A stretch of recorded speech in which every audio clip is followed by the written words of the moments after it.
Changamsha hii mwili. Hii mwili inataka kuchangamshwa. Ama namna gani? Ala, kwani Al-Shabaab wamekuingililia?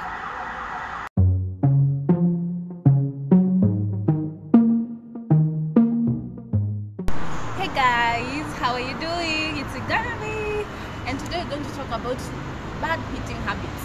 Yes, I'm talking to you. Bad eating habits. Unakula nini? When you uko addicted to fast food, or are you addicted to junk food?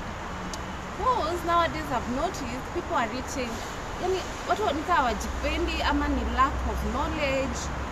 Because unaingia supermarket, whatever people are filling their shopping baskets with are very unhealthy stuff. Na crisps, sweet cake, biscuits, chocolate, sodas. And you can't find anyone amejeza fruits hivyo. And I'm wondering, watu ni kukosa kujua ama ni kupenda. You know, junk food ni vitu tamu, hata mimi napenda. And I'm not saying it tusikule junk food, but isikuwe on a daily basis. Don't be addicted. Because wase wana kosa self-esteem because maybe of how they look. They don't feel confident. And it's out of their actions. Because ukikula vibaya, you don't expect to have that body that you desire.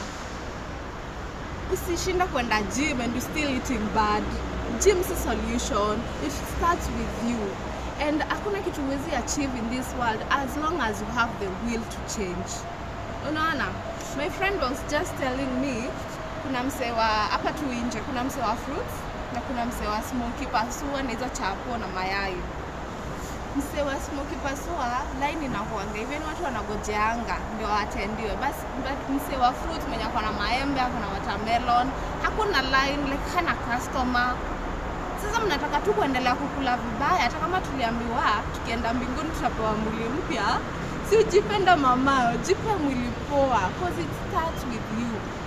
You need to love yourself before ufanye anything else. You need to take good care of yourself.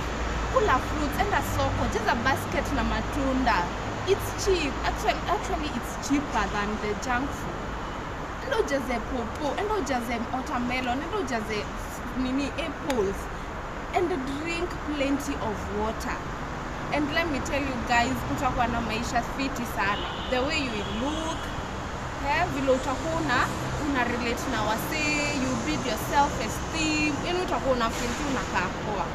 Jipende, it starts with loving yourself. Unajua hii junk food ni tamu, na pia mimi ukula, but not on a daily basis. Actually, mtu ako addicted to junk food hawana tofauti na mtu ako addicted to alcohol. Ni vile mmoja analala kwa mtaro. So the consequences, wewe mwenyewe unabebeza consequences. So guys, tuanze kukula vizuri. Usitake kukaa figure 8 na unashinda pale KFC. Usigoje kuwa na smooth face, umejaribu all skin care products na haukunywi maji, ukuli matunda. How do you expect that change? You are the change mama. You are the change papa. I'm also talking to men. Si wote tunakula hivi vibaya. So maybe this content is going to help someone. Msiseme hamkuambiwa. And it's your choice. Thank you. Bye bye.